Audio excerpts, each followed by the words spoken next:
Su hermano River hizo un muñeco de paja porque él ya tenía un discurso preparado y está suponiendo cosas que yo nunca he dicho. Guido dice que hice un muñeco de paja de lo que él cree. No, simplemente dije lo que él ha repetido muchas veces, que él no cree que existió un primado de jurisdicción en el primer milenio. El Papa nunca tuvo un primado ni de jurisdicción, de pronto de honor, pero ciertas cosas, pero la historia no es necesaria manipularla de la manera. Cuando la iglesia estuvo unida, tanto en Oriente como en Occidente, esos cuatro patriarcados, que eran el patriarcado de Roma, que se le da el título de primos inter pares, el primo entre iguales, en señal de honor, pero no en señal de jurisdicción, porque el Papa no tenía toda la autoridad, nunca la tuvo, cuando estuvimos unidos durante 6 años hasta el gran cisma de Oriente en el año 1054.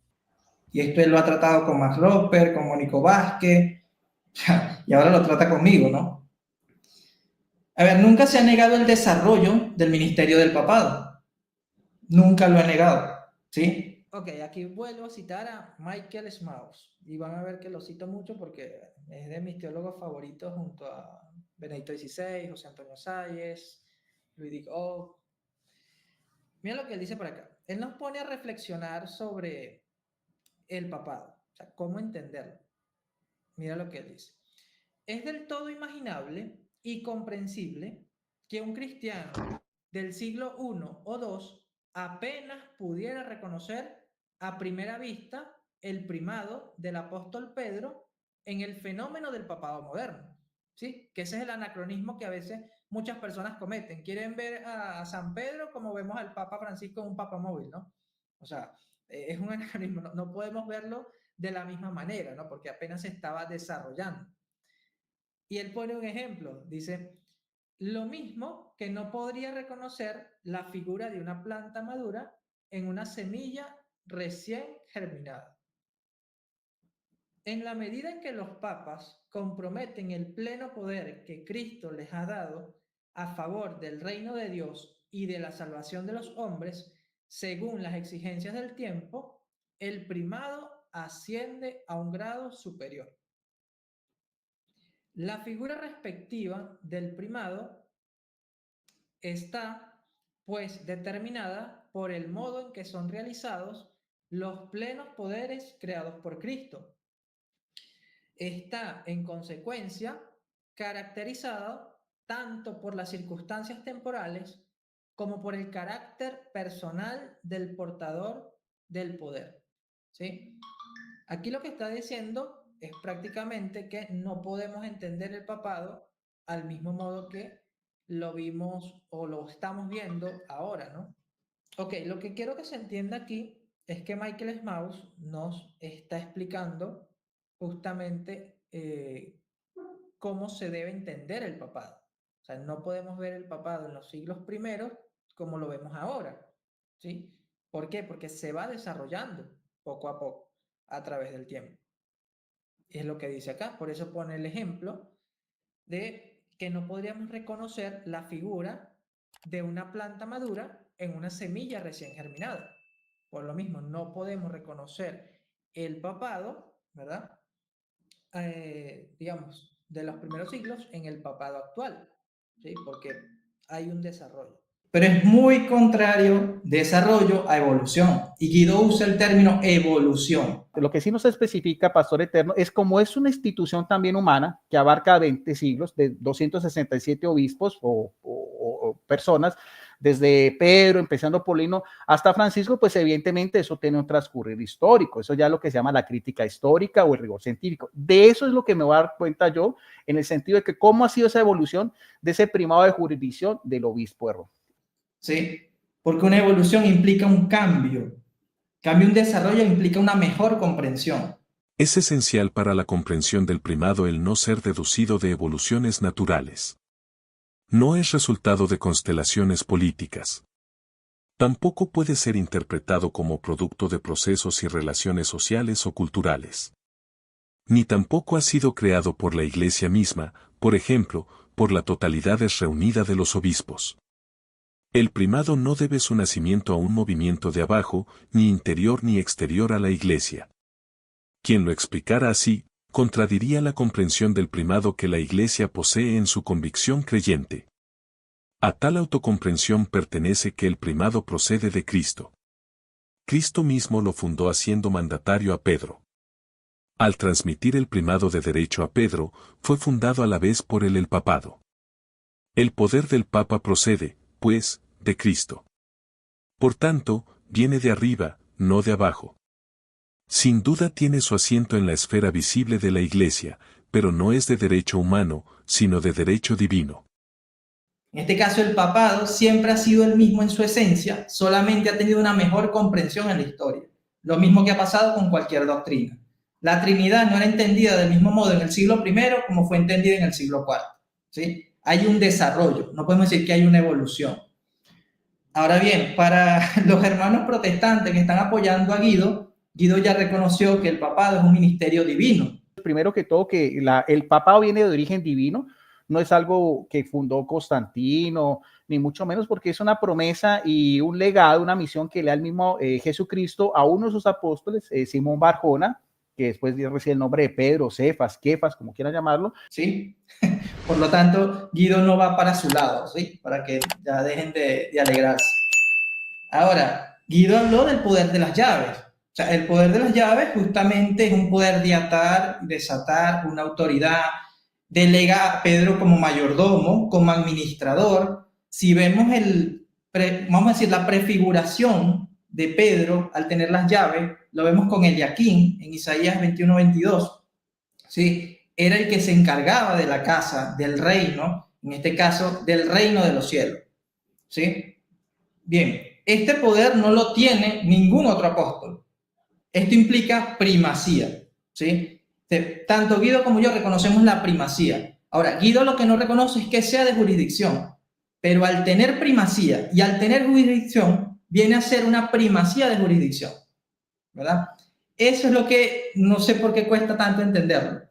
Y esto es lo que dice el Concilio Vaticano I y Pastor Eterno, que Pedro desde el principio ha tenido este primado de jurisdicción. Una cosa es tenerlo y otra cosa es ejercerlo. O sea, Guido parece que quiere que el Papa ejerza ese primado de jurisdicción en todo momento. No. Ese es el muñeco de paja o el mal entendimiento de lo que es el primado de jurisdicción. Y aquí quiero leer un documento muy reciente, ¿no? Y que a Guido le debe agradar porque es del Dicasterio para la Promoción de la Unidad de los Cristianos, el Obispo de Roma. En el punto 67, este es el documento que salió el año pasado, dice lo siguiente: para interpretar adecuadamente las definiciones del Concilio Vaticano I, varios diálogos estudiaron la historia del texto de la Pastora Eterna, especialmente los antecedentes que condicionaron la elección de los términos utilizados. En particular, las explicaciones del obispo Sinelli hablando en nombre de la Diputación de la Fe. Los diálogos permitieron aclarar que según las actas del concilio, el dogma de la jurisdicción universal incluye una serie de limitaciones. Es decir, no se está ejerciendo en todo momento, se ejerce cuando debe hacerse, pero siempre lo ha tenido. Dice, como aclaró el grupo Farfa Sabina, la misma plenitud de poder corresponde a los obispos reunidos en un concilio junto con el Papa. Esto ya está prácticamente respondiendo al argumento de Guido de Gálatas 2:9 o 1:9. No sé cuál es, porque creo que es Gálatas 1:9, ¿no? Pero ¿qué pasa allí? Ese es el colegio apostólico, y el colegio apostólico no contradice el papado, porque estamos hablando de un liderazgo que hay, ¿sí? Tanto Pedro como Juan como Santiago eran apóstoles, o sea, eso nadie lo ha negado, eran pilares de la iglesia, pero solamente uno tenía el primado. Ahora, si Guido dice que no, que Pedro no tenía el primado basándose en ese texto, ahí estaría contradiciendo ya su postura de reconocer el primado de Pedro, pero Guido no lo ha dicho, ¿sí? Ahora, la cuestión acá es reconocer que Pedro era el líder en el colegio apostólico. Esto es lo que se conoce como el primado de Pedro. Ahora, que este primado de jurisdicción, ya demostramos el por qué es un primado de jurisdicción y no simplemente un primado de honor, como a veces se cree. Ahora, vamos al segundo punto. La jurisdicción papal está limitada por la ley natural y divina, es decir, la revelación, así como normalmente por el derecho canónico y consuetudinario. Mientras que la autoridad papal es ordinaria, es decir, no delegada e inmediata, es decir, ejercida sin recurrir a un intermediario, el Papa normalmente, y esto es lo que quiero que Guido y todos entiendan para entender cómo se ejerce el primado de jurisdicción en el primer milenio. El Papa normalmente no interfiere en la vida cotidiana de la iglesia local, sino solo por excepción y en casos de emergencia. Esto es lo que Guido debe entender de Pastor Eterno, porque él hace la pregunta, pero ¿por qué no menciona este caso? ¿Por qué no menciona lo otro? Porque te está mencionando justamente cuando se ejerce el primado de jurisdicción, ¿sí? Que siempre lo tuvo. El hecho de que algunas personas cuestionaran la autoridad del Papa no quiere decir que él no tuviera esa autoridad, porque es como si pensáramos que porque los fariseos no creyeron que Cristo era el Mesías o que tenía autoridad delegada por Dios, entonces eso hace correcta la postura de los fariseos. No, o sea, Cristo tenía autoridad independientemente de la opinión que tuvieran los demás. Pedro tenía la autoridad independientemente si algunos la reconocían o no. O lo mismo con el obispo de Roma, ¿sí? De hecho, cuando uno lee a los herejes opinaban igualmente como opinan los que no aceptan el papado, ¿sí? Le quitan ese poder a Pedro. Y cuando hablo de herejes, hablo de nestorianos, monofisitas, arrianos, ¿sí? Porque tenemos también los testimonios de ellos. Bien, volviendo a otro punto acá. Ya aclaramos que Pedro sí tenía una primacía, y tenía primacía de jurisdicción porque ejercía un poder, una autoridad para enseñar, para delegar. Ahora, vemos que el Pastor Eternus da un anatema para los que no aceptan este primado de jurisdicción de Pedro.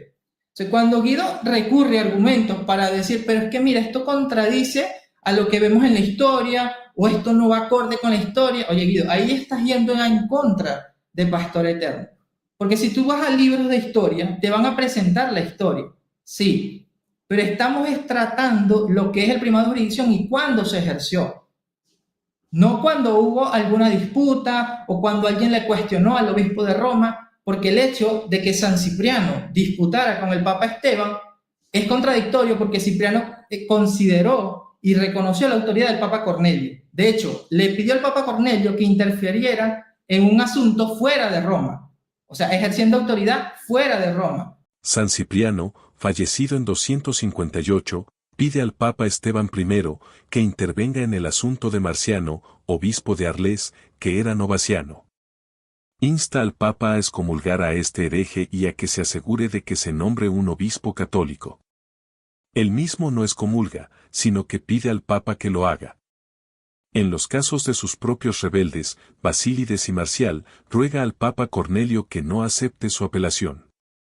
No hay ninguna sugerencia aquí de que el Papa no tenga autoridad para hacerlo, por el contrario, por su ansiedad por advertir a Cornelio contra estos hombres, implica que Cornelio sí podía.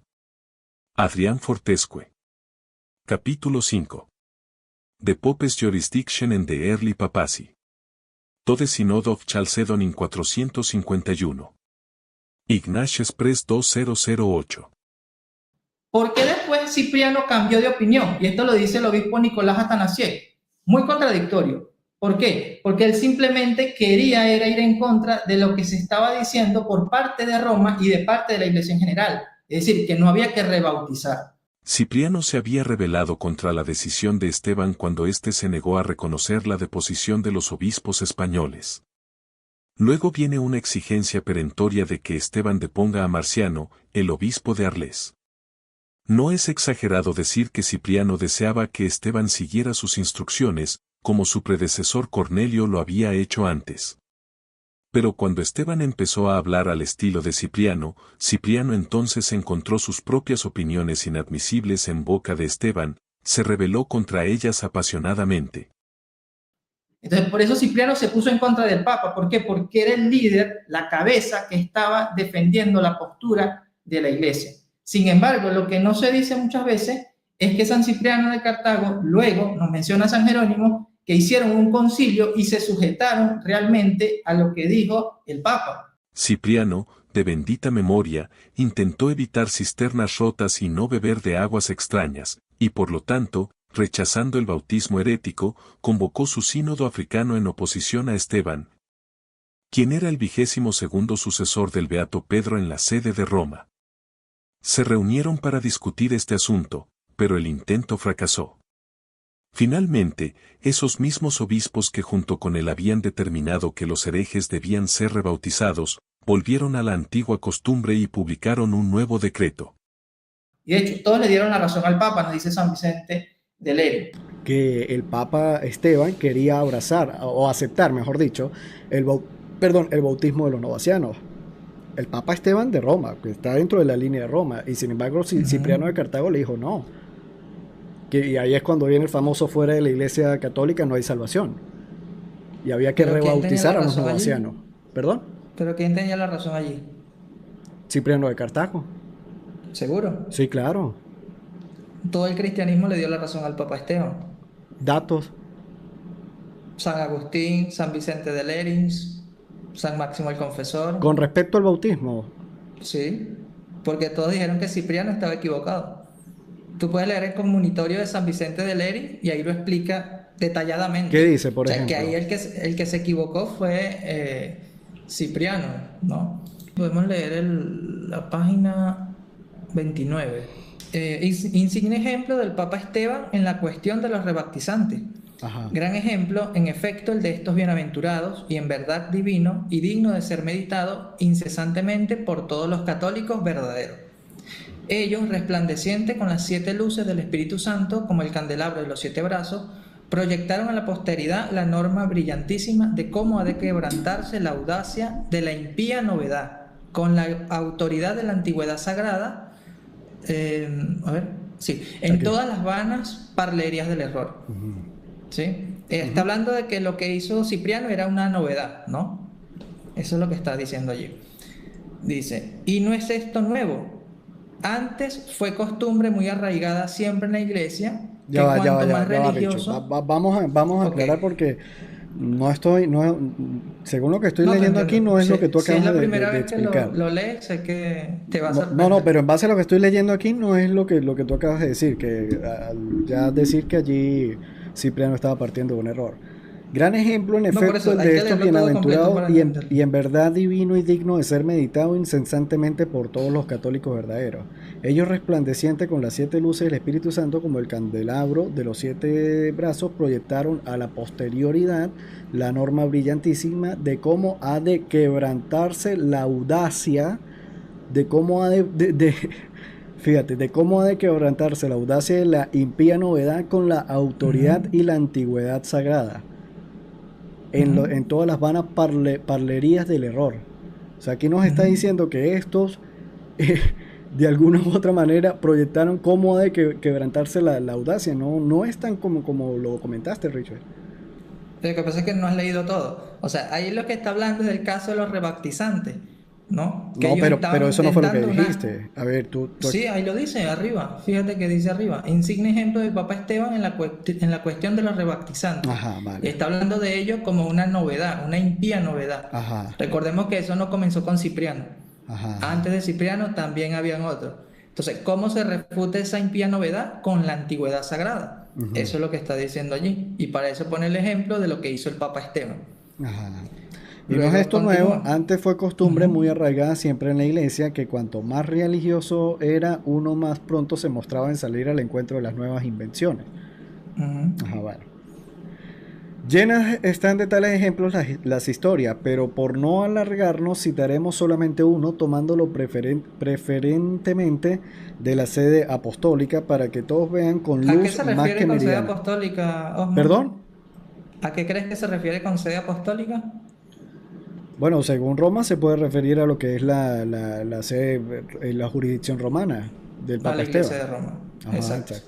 Llenas están de tales ejemplos las historias, pero por no alargarnos citaremos solamente uno, tomándolo preferentemente de la sede apostólica para que todos vean con luz más que meridiana, con qué energía, con qué celo, con qué intensidad han defendido siempre los bienaventurados sucesores de los bienaventurados apóstoles la integridad de la religión ya de antiguo recibido. Hubo un tiempo, pues, en que Agripino, obispo de Cartago, de venerable memoria, juzgó el primero entre todos los mortales contra el canon divino, contra la regla de la universal iglesia, contra el sentir de todos sus colegas en el sacerdocio, contra las costumbres y prescripciones de los antepasados, que era menester rebautizar.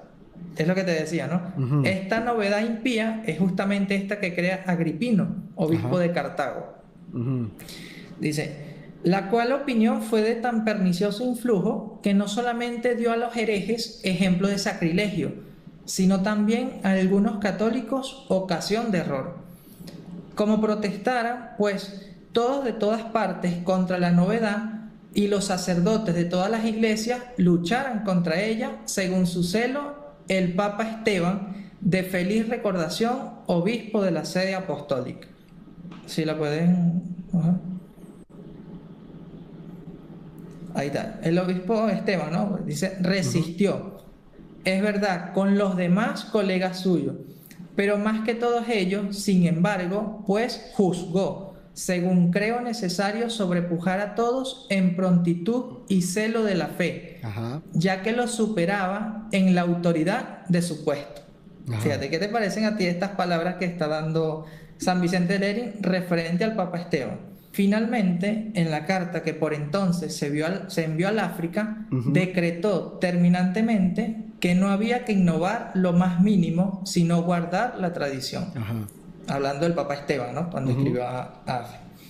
Y es que sabía bien el varón santo y prudente que la norma de la piedad no transige lo más mínimo en punto a transmitir a nuestros hijos la misma fe que de los padres hemos recibido. Y que no ha de ser nuestro capricho quien doblegue a la religión, sino nosotros quienes nos dobleguemos a sus prejuicios. Finalmente, de la modestia y gravedad cristiana, no transmitir a los venideros sus propias convicciones, sino conservar la herencia de los mayores. ¿Y cuál fue el resultado de todo este negocio? ¿Cuál había de ser sino el ordinario y de siempre? Que se retuvo lo antiguo y se rechazó clamorosamente lo nuevo. Viene el 8. Dice, pero es que a la invención novísima le faltó protección y ayuda. Antes bien tuvo a su lado tal agudeza de ingenio, tales caudales de elocuencia, tal número de partidarios, tanta apariencia de verdad, tantos testimonios de la ley divina, aunque torcidamente y de manera insólita interpretados, que no se veía esperanza de desbaratar tal conjunto de fuerzas, si la misma profesión de la novedad, única causa de tanto aparato, tan sustentada, tan defendida, tan llena de elogios, no hubiera finalmente fracasado. Más aún, el mismo concilio o decreto africano, ¿qué valor tuvo? Por la gracia de Dios, ninguno, sino que todo terminó como un sueño, como una quimera, como un trasto inútil que se arrincona, que se olvida, que se pisotea. Está hablando del concilio africano, ¿no? Y para que se vea el cambio inesperado de los acontecimientos, los iniciadores de esta opinión son tenidos por católicos y los partidarios, en cambio, por herejes. Se absuelve a los maestros y se condena a los discípulos. Los autores de los libros serán hijos del reino, mientras que sus defensores tendrán la gehenna por destino. ¿Por qué? ¿Quién hay tan insensato que ponga en duda que aquella lumbrera de todos los santos, obispos y mártires, el bienaventurado Cipriano, haya de reinar con Cristo por toda la eternidad, juntamente con sus colegas? ¿Y quién, por el contrario, habrá tan sacrilego que vaya a negar que los donatistas y todas las demás pestes que con la autoridad de aquel concilio se lanzan a rebautizar arderán para siempre con el demonio? Vas a ver si viene más o ahí termina. No, ahí termina.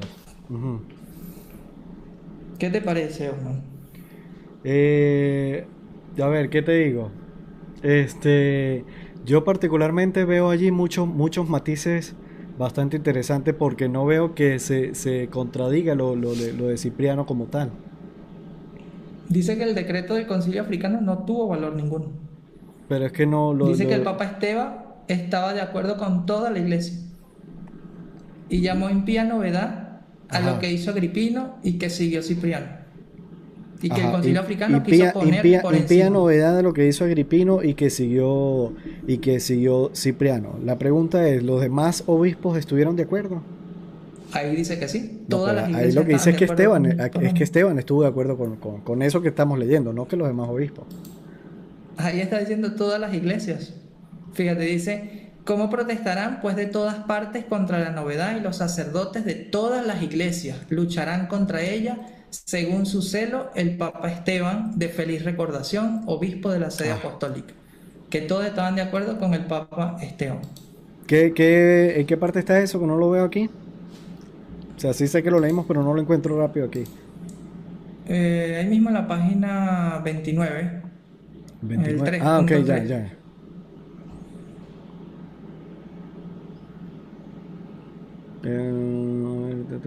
O sea, que todos protestaron contra esa novedad, siguiendo al Papa Esteban. Dice, todos los sacerdotes de todas las iglesias lucharon contra ella. Según su celo, el Papa Esteban, de feliz recordación, obispo de la sede apostólica. Y fíjate que habla de la autoridad que tenía el Papa Esteban. La cual opinión fue tan perniciosa y que no solamente dio a los sobreejemplos ejemplo de sacrilegio, sino también a algunos católicos ocasión de error. ¿Cómo protestarán? No sé si hace falta una tilde allí. Todos de todas partes contra la novedad, y los sacerdotes de todas las iglesias lucharan contra ella, según su celo, el Papa Esteban, de feliz recordación, obispo de la sede apostólica, resistió. ¿Pero resistió a qué? Resistió a lo que se le quería decir, ¿verdad? Al rebautismo. Ajá. Esa era la impía novedad contra la que se estaba luchando, promovida por Agripino. Y todas las iglesias estaban de acuerdo con el Papa Esteban de que no podían permitir esa impía novedad porque tenían que seguir las antiguas tradiciones y las antiguas iglesias. Entonces, el Pastor Aeternus no es un tratado histórico, por lo tanto no va a mencionar toda la historia del papado, pero va a mencionar los casos donde se ejerció el primado de jurisdicción, porque eso es lo que quiere definir el Pastor Aeternus, ¿sí? Ya mencioné lo de Juan, Santiago y Pedro, que eran pilares de la iglesia, eso nadie lo ha negado, porque ese es el colegio apostólico, pero había una cabeza, había un líder, y ese era Pedro. Pedro en el concilio de Jerusalén fue el que tomó la decisión, pero el quien terminaba de cerrar el concilio era en ese momento Santiago, porque era el obispo de Jerusalén, ¿sí? Ahora, el hecho de que Pedro envió cartas a otras iglesias, eso es igual como lo hicieron otros pastores. Lo que dijo Guido está correcto. O sea, ahí no hay ningún problema. Pero la cuestión acá es que Pedro tenía la primacía. O sea, no debemos olvidar eso. Entonces, Guido dice que a quien cité es un apologeta. No, a quien cité es Adrián Fortescue. Es un académico. Escribió los artículos de la Enciclopedia Católica, nada más y nada menos, ¿sí? Bueno, creo que ya se me terminó el tiempo. Puedo dejarlo hasta allí por ahora.